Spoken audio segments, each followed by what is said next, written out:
Hello guys, मेरा नाम है जय। Welcome to IIT. आज हम हॉर्टिकल्चर की सेकंड क्लास लेके आए हैं, जिसके अंदर climate and soil for horticulture इसके बारे में पढ़ेंगे और क्रॉप्स एंड नर्सरी राइजिंग के बारे में पढ़ेंगे। तो कुल मिला के ये टॉपिक जो नर्सरी वाला टॉपिक है ना, ये मैं करवा चुका हूँ पहले। एग्रोनॉमी में हमने कर लिया। नर्सरी के टाइप्स वगैरह की बात तो मैं कर चुका हूँ, लेकिन हॉर्टिकल्चर में नर्सरी का क्या कुछ रहेगा उसके बारे में बात इस वीडियो में कर लेंगे। But climate and soil for horticulture crops की बात करें तो हॉर्टिकल्चर क्रॉप्स में किस तरह का क्लाइमेट चाहिए, किस तरह का सोइल चाहिए, ये बहुत, इसमें कोई हार्ड टॉपिक तो नहीं है ये, या इससे कुछ ज्यादा क्वेश्चन तो नहीं बनते हैं।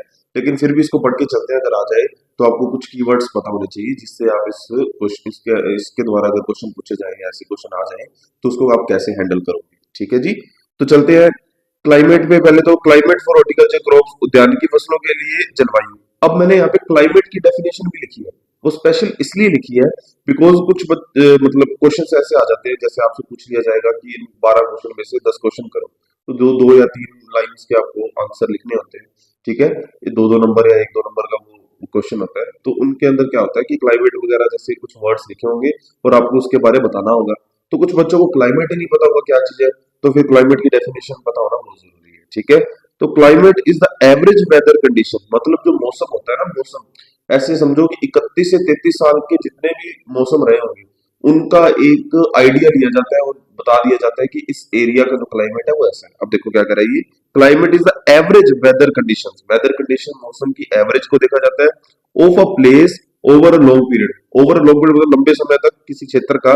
तो वो कितना होता है समय, 31 से 33 साल का। ठीक है, 31 से 33 ईयर्स का वो लॉन्ग टाइम होता है। वैसे यहाँ से भी कई कुछ आरबी मतलब ऐसे कह सकते हैं, राजस्थान की कुछ गवर्नमेंट जो जॉब्स के लिए जो एग्जाम्स होते हैं ना, कम्पिटेटिव एग्जाम्स, उनमें यहाँ से क्वेश्चन पूछा गया है। अब बात करते हैं किसी क्षेत्र की दीर्घकालीन औसत मौसमीय दशा को जलवायु कहते हैं। ठीक है जी, क्लाइमेट प्लेज ए डिसाइसिव, क्या बोलते हैं, डेसिसिव रोल इन ग्रोथ। ठीक है, मतलब क्लाइमेट बहुत इंपॉर्टेंट है, यही बात करने की कोशिश कर रहा है। Yield and quality of horticulture crops, कहाँ पे ये ग्रोथ पे, ईल्ड पे और क्वालिटी ऑफ हॉर्टिकल्चर क्रॉप्स की, बागवानी जो इसकी फसल है, इनकी जो फसलें होती हैं उन पे क्लाइमेट का एक डेसिसिव रोल, मतलब काफी इंपॉर्टेंट रोल रहता है, बहुत बड़ा इम्पैक्ट रहता है। इसको मैं आपको वर्गीकरण करके या क्लासिफिकेशन जिसे बोलते हैं हम, उसमें आपको थोड़ा सा बता दूं। Climatic factors affecting horticulture crops, कौन कौन से क्लाइमेटिक फैक्टर्स कौन कौन से होते हैं? टेम्परेचर होता है, रेनफॉल होता है, लाइट होती है, ह्यूमिडिटी होती है और विंड होती है। तो अगर आप इसको समझो थोड़ा डिटेल में, तो इधर देखिए। एक होता है, अगर बात करें तो ये चार टाइप का मेजरली हम बात करते हैं। ठीक है, चार टाइप कौन कौन से? एक होता है ट्रॉपिकल, ट्रॉपिकल, सब ट्रॉपिकल, फिर आता है टेम्परेट, टेम्परेट, और फिर आता है एरिड। ट्रॉपिकल को बोलते हैं उष्ण कटिबंधीय, सब ट्रॉपिकल को बोलते हैं उपोष्ण कटिबंधीय, और टेम्परेट को बोलते हैं शीतोष्ण, और एरिड को बोलते हैं शुष्क। ठीक है, इस तरह के आपको जलवायु देखने को मिलती है। तो ट्रॉपिकल के अंदर आपके एग्जांपल आ जाते हैं, मैं कुछ लिख देता हूँ, जैसे कि मैंगो हो गया, पपाया हो गया, बनाना हो गया, केशोनट हो गया, पाइनएप्पल हो गया, कोकोनट हो गया, इस तरह के, और क्या सपोटा हो गया। ठीक है, इस तरह के एग्जांपल्स देखने को मिलते हैं। तो सब ट्रॉपिकल में कौन कौन से आते हैं? सब ट्रॉपिकल में मेन एग्जांपल जैसे सिट्रस हो गया, सिट्रस के साथ अनार जिसे पोमग्रेनेट बोलते हैं, पोमग्रेनेट हो गया, गुआवा हो गया, लीची हो गया, लोक्यूट हो गया, ग्रेप हो गया, इस तरह के सिट्रस में आगे। टेम्परेट में ठंडे इलाके में एप्पल हो गया, पियर हो गया, पीच हो गया, प्लम हो गया, और स्ट्रॉबेरी हो गया, वॉलनट हो गया, ऑलमंड हो गया, आलमंड, आलमंड जो भी आप बोलो। और एरिड की बात करें तो इसके अंदर बेर हो गया, बेर हो गया, बेल हो गया, आंवला हो गया, मोस्ट इंपोर्टेंट आंवला, और डेट पाम मतलब खजूर हो गया, और फालसा हो गया, और करौंदा हो गया। ठीक है, करौंदा राजस्थान का एग्जाम है तो इसकी अच्छे से लिख भी दी है, तो करौंदा। ओके, इस तरीके से। तो ये कुछ एग्जांपल्स हैं, और इस टाइप में इसको जलवायु को बांटा भी गया है, ऐसे कह सकते हैं। ठीक है, ये कैसे थे आपके जलवायु के आधार पे कि किस तरह का रीजन है आपका। अब बात करते हैं टेम्परेचर रिक्वायरमेंट की। क्या कह रहा है टेम्परेचर रिक्वायरमेंट? तापमान की आवश्यकता। Control germination, flooring and fruiting. Germination में टेम्परेचर की आवश्यकता होती है, फ्लोरिंग फ्रूटिंग मतलब एक पौधे की ग्रोथ, ठीक है, पूरे लाइफ साइकिल में टेम्परेचर एक डेसिसिव रोल मतलब इंपॉर्टेंट रोल प्ले करता है। तो यहाँ पे तो आएगा ही क्योंकि वो कंट्रोल करता है जर्मिनेशन को, फ्लोरिंग को और फ्रूटिंग को, इसीलिए तो उसका डेसिसिव रोल है। फिर लो टेम्परेचर में चिलिंग इंजरी हो जाती है और हाई टेम्परेचर में sunburn, flower drop. Chilling injury मतलब ठंड से उसमें इंजरी हो जाना, और हाई टेम्परेचर की वजह से मतलब सनबर्न, जैसे ये तो इंसानों में भी हो जाता है, तो इनमें तो ये तो बेचारे पौधे, इनमें तो होगा ही। एग्जाम्पल्स की बात करें तो टेम्परेट फ्रूट और ट्रॉपिकल फ्रूट, ये कुछ एग्जाम्पल्स भी लिखे हुए हैं। टेम्परेट फ्रूट में शीतोष्ण कूल क्लाइमेट में, और ट्रॉपिकल है जो वो वार्म क्लाइमेट में। अब करते हैं रेनफॉल एंड लाइट की बात। तो एडिक्वेट रेनफॉल मतलब पर्याप्त, एडिक्वेट मतलब पर्याप्त वर्षा, गुड ग्रोथ, अच्छी पर्याप्त वर्षा होगी तो अच्छी वृद्धि भी होगी। एक्सेस रेनफॉल मतलब क्या होगा, ज्यादा से ज्यादा रोग लगेंगे। Poor root quality, poor fruit quality मतलब फल की जो क्वालिटी है वो भी कम हो जाएगी। लाइट एसेंशियल फॉर फोटोसिंथेसिस, प्रकाश की आवश्यकता कहाँ होती है, प्रकाश संश्लेषण में, फोटोसिंथेसिस में। एंड कलर डेवलपमेंट, पिगमेंट वगैरह का होता है सीन, आपको मैंने अगर पहले आपने कभी जेट की तैयारी की हो तो उसमें अच्छे से बताया जाता है ये चीज बायोलॉजी में, कि पिगमेंट वगैरह जो होते हैं, पिगमेंट्स होते हैं कुछ इंपॉर्टेंट पिगमेंट्स, क्लोरोफिल वगैरह, वो क्या करते हैं, वो पत्तियों में, पौधों में कलर देते हैं। कलर देने का कार्य कहाँ से होगा, फिर ये फोटोसिंथेसिस, वैसा क्लोरो कलर डेवलपमेंट लाइट की असेंशियलिटी से, लाइट उसके लिए काफी आवश्यक होती है। Citrus and Apple need good sunlight, citrus और एप्पल है उनको अच्छी सनलाइट की आवश्यकता होती है। ये बस ऐसे कुछ की पॉइंट्स हैं, हालांकि इनकी इतना कोई वैल्यू नहीं होती, यहाँ से कोई वन लाइनर या ऑब्जेक्टिव टाइप आपके एग्जाम्स में नहीं पूछा जाएगा, जो मैं आपको बता देता हूँ बस वहीं से पूछा जाएगा। बाकी हम पीवाई क्यूज लेके आएंगे, ठीक है। और जल्द ही हम अपने चैनल आई एग्री क्लासेस का जो टेलीग्राम चैनल है उस पर क्विज डालना स्टार्ट कर रहे हैं, ठीक है। तो आप जल्दी से जल्दी इस चैनल से जुड़िए और क्विज को सोल्व कीजिए, ठीक है जी, पोल कीजिए वहां पे। सोइल फॉर हॉर्टिकल्चरल क्रॉप्स, उद्यानिकी फसलों के लिए मिट्टी। अब मिट्टी कैसे चाहिए होती है वो देखो, वैसे तो हम सबको पता है कि नॉर्मल पीएच, जैसे हम बोलते हैं ना न्यूट्रल पीएच के आसपास, उदासीन पीएच के आसपास उसी तरह की होगी, पर फिर भी पढ़ते हैं। आइडियल सोइल कैरेक्टरिस्टिक्स, आदर्श मिट्टी के गुण क्या होते हैं। Deep and well drained soil मतलब गहरी व जल निकास युक्त, उसमें पानी खड़ा ना रहे, वाटर लॉगिंग स्टेज स्थिति ना देखने को मिले, ठीक है। तो deep and well drained soil होनी चाहिए।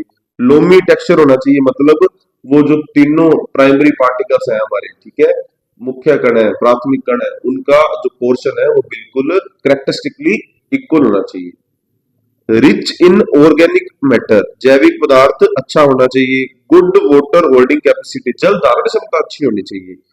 प्रॉपर एरिएशन, वायु संचार भी अच्छा होना चाहिए। बहुत ही बेसिक नॉर्मल बातें हैं, आपने ये पहले काफी पढ़ा है, सोइल साइंस के अंदर भी काफी पढ़ा है, और भी एग्रोनॉमी के अंदर भी काफी पढ़ा होगा। सेम बातें हैं, घूम घूम के आनी है, क्योंकि पौधों के लिए, जीवन चक्र के लिए, उनके लाइफ स्पैन को पूरा करने के लिए यही चीजें तो एक अच्छी आदर्श मिट्टी की बातें होती हैं जो आप लिखते हो। सोइल पीएच रिक्वायरमेंट की बात करें तो पीएच आपने देखा 6 से 7.5, चाहे 6.5 से 7.5 लिख दो, एक ही बात है, कोई फर्क नहीं पड़ता। Most horticulture crops prefer 6 to 7.5 pH. Acidic soil suitable for pineapple and T, pineapple और टी के लिए, चाय के लिए और अनानास के लिए एसिडिक सोइल उत्तम रहती है, उपयुक्त रहती है। और एल्कलाइन मतलब हल्की सी क्षारीय मृदा किसके लिए, खजूर के लिए उपयुक्त रहती है। खजूर 8.5 पीएच पे काम करता है, 8.5 पीएच पे अच्छा इसका रहता है production. Soil pH affects nutrient availability, ये चीज हम पहले पढ़ चुके हैं पिछली क्लासों में, पिछली क्लासों में अच्छे से हमने इसको ध्यान से पढ़ लिया। अब देखते हैं ये क्या कह रहे हैं जी। सोइल क्रॉप रिलेशन, मिट्टी व फसल संबंध देखते हैं। मैंगो के लिए डीप लोम सोइल चाहिए, बनाना के लिए एनुअल और फर्टाइल सोइल चाहिए, एप्पल के लिए वेल ड्रेन्ड लोम सोइल चाहिए, ग्रेप के लिए सैंडी लोम चाहिए। इतना इंपॉर्टेंट नहीं था ये साथ, नहीं, बस बेसिक आइडिया कुछ एग्जांपल्स के बाद। अब करते हैं नर्सरी की बात।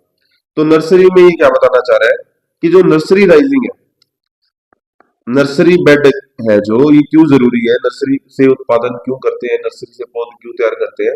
एक्चुअली नर्सरी के जो टाइप्स हैं वो तो मैं आपको मैंने बताया कि मैं करवा चुका हूँ हॉर्टिकल्चर में, तो आप वो वीडियो देख लीजिएगा, ठीक है। उसमें मैंने आपको बता दिया राइज्ड nursery bed and deep nursery bed, ठीक है, फ्लैट नर्सरी बेड, वहां पे मैं आपको करवा चुका हूँ अच्छे से।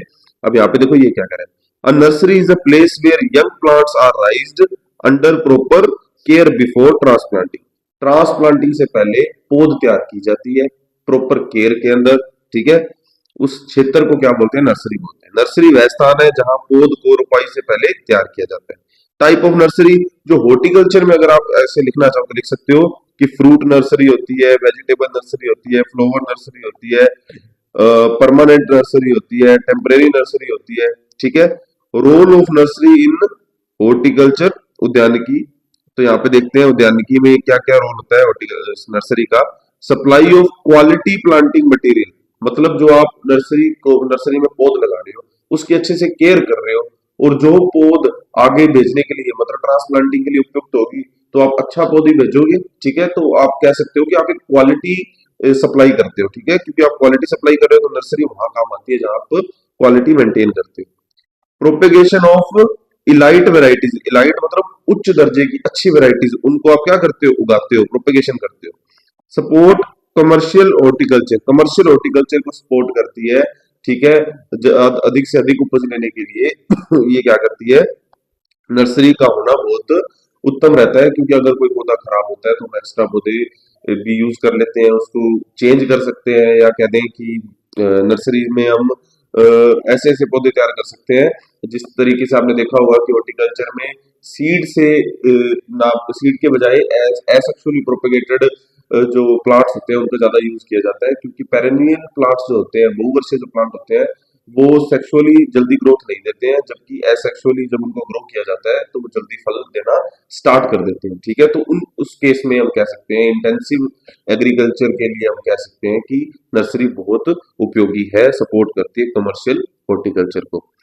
एम्प्लॉयमेंट जनरेशन की बात करें तो बिल्कुल एम्प्लॉयमेंट जनरेशन तो होता ही है नर्सरी। अब तो आपने देखा होगा आज कितने सारे नर्सरी वाले होंगे जो वो आपको आमतौर पे दिखते होंगे जो पौधे बेचने आते हैं। ठीक है। तो वो क्या करते हैं? वो यही करते हैं, नर्सरी का काम करते हैं। एक्चुअली ज्यादातर उनके पास हॉर्टिकल्चर नर्सरी ही कामयाब है, जिसके अंदर हम देखते हैं कि मिर्ची का प्लांट हो गया, लेमन के प्लांट हो गए, या पेड़ वगैरह हो गई, मोस्ट प्रोबेबली आप देखो फ्लावर्स वगैरह हो गई, वो सबसे ज्यादा आपको कहाँ देखने को मिलते हैं? नर्सरी में देखने को मिलते हैं। और नर्सरी काफी लोगों का जीवन यापन का आधार बन चुका है। ठीक है। तो हॉर्टिकल्चर में नर्सरी काफी महत्वपूर्ण है। तो इसलिए ये बातें तो मैंने यहाँ बता दी। अब करते हैं importance of nursery rising, nursery उत्पादन का महत्व क्या है? इंपोर्टेंस क्या है देखते हैं। Ensures healthy and uniform seedling, ये तो हमने ऊपर बात की कि वो एक हेल्दी और यूनिफॉर्म सीडलिंग देगा, अच्छी पौध देगा, बिकॉज उसका प्रॉपर केयर किया जा रहा है नर्सरी में। सेव सीड एंड कॉस्ट, बीज की भी बचत होती है, और बीज की बचत होगी तो खर्चे की भी बचत होगी। Better survival after transplanting, transplanting जब करते हैं तो उसमें बेटर सर्वाइवल होता है, क्योंकि उच्च क्वालिटी के अच्छे दर्जे के पौधे क्या हो रहे हैं? ट्रांसफर हो रहे हैं फील्ड में। अर्ली क्रॉप एस्टेब्लिशमेंट, क्रॉप का जो एस्टेब्लिशमेंट है वो जल्दी हो जाता है। जैसे मैंने बताया बहुवर्षीय अर्थात पेरेनियल क्रॉप जो है वो अगर एसेक्सुअली प्रोपेगेटेड होगी तो वो ज्यादा जल्दी फल देगी, ज्यादा जल्दी फ्रूटिंग उसमें देखने को मिलती है। तो ये भी कहते हैं कि अर्ली क्रॉप एस्टेब्लिशमेंट देखने को मिलती है। Disease free planting material, quality होगी, केयर होगी तो डिजीज फ्री तो ऑटोमेटिकली होगा। अब बात करते हैं nursery is the foundation of horticulture. ठीक है। ये नॉर्मल बात लिखी हुई है बस। Advantages of nursery rising, nursery rising के क्या लाभ है? Easy management of young plants, young plants है उनकी इजी मैनेजमेंट हो जाती है, अच्छी केयर हो जाती है। ठीक है। क्योंकि वो छोटे से एरिया में, नर्सरी तो आपको पता ही है कि छोटे से एरिया में लगती है, लगभग 250 मीटर स्क्वायर में हम देखते हैं। प्रॉपर स्पेसिंग एंड सिलेक्शन, अच्छी स्पेसिंग रखी जाती है, अच्छे से पौधों का चयन किया जाता है, सिलेक्शन किया जाता है। ठीक है। उसके बाद उसको ट्रांसफर किया जाता है फील्ड में। Efficient use of inputs, input का जो एफिशिएंट यूज किया जाता है, अच्छी दक्षता में उनका उपयोग किया जाता है, जो भी कार्य हमने करने हैं पौध को अच्छा तैयार करने के लिए। हायर यील्ड पोटेंशियल, जब अच्छे पौध होंगे, अच्छी क्वालिटी की पौध आपको ट्रांसफर करोगे फील्ड में तो यील्ड तो हाई होगी ही होगी। अब नर्सरी के बारे में दो चार बातें मैं आपको और बता देता हूँ। तो कुछ प्लांट्स की नर्सरी नहीं तैयार की जाती, जैसे कि पी ओकरा कुकुम्बर्स, सॉरी पी ओकरा कुकुरबिट्स इज नॉट प्रिपेयर्ड, उनकी नर्सरी तैयार नहीं की जाती। क्यों नहीं की जाती? क्योंकि उनके सीड का जो साइज है वो कैसा होता है? लार्ज होता है, बड़ा होता है। सीड का साइज लार्ज होने की वजह से कुछ प्लांट्स की नर्सरी तैयार नहीं की जाती, कुछ क्रॉप्स की नर्सरी तैयार नहीं की जाती। वो एग्जांपल आपके सामने है। पी मतलब मटर, उकरा मतलब भिंडी, और कुकुरबिट्स मतलब कद्दू वर्गीय, पूरे के पूरे। ठीक है। अब नॉर्मल नर्सरी की अगर मैं बात करूं तो जनरली 250 मीटर स्क्वायर की नर्सरी इनफ होती है। बट जैसे कि टोमेटो, टोमेटो के लिए, चिली के लिए, ब्रिंजल के लिए और कोल क्रॉप के लिए अगर मैं बताऊं नर्सरी का साइज क्या रखा जाता है, 200 से 250 रखा जाता है कोल क्रॉप के लिए मीटर स्क्वायर, ब्रिंजल के लिए 150 टू 200 मीटर स्क्वायर, चिल्ली के लिए 125 टू 150 मीटर स्क्वायर और टोमेटो के लिए 100 टू 125 मीटर स्क्वायर। ये कुछ क्रॉप्स हैं जिनके लिए इंपॉर्टेंट ऐसे लिखे हुए हैं कि शायद ऑब्जेक्टिव टाइम में आ जाए तो आ जाए। और अगर मैं बताऊं कि नर्सरी बेड का साइज क्या होता है, तो लेंथ जो होती है वो होती है 3 मीटर से 5 मीटर की, और जो विड्थ मतलब चौड़ाई जो होती है वो होती है 1 से 1.5 मीटर की, और हाइट जो है ऊंचाई है वो होती है 15 सेंटीमीटर की। ठीक है, ये रहती है नर्सरी का साइज। और दो नर्सरी के बीच में मतलब दो नर्सरी बेड है, इनके जो बीच का जो स्पेस होना चाहिए वो कितना होना चाहिए, दो नर्सरी बेड के बीच का स्पेस ये होना चाहिए लगभग 40 से 60 सेंटीमीटर इतना। ठीक है, 40 से 60 सेंटीमीटर। अब इसमें कुछ और बताने वाली बात तो मेरे को लगता नहीं है, और जो है बताने वाली बात वो मैं आपको एग्रोनॉमी में बता चुका हूँ।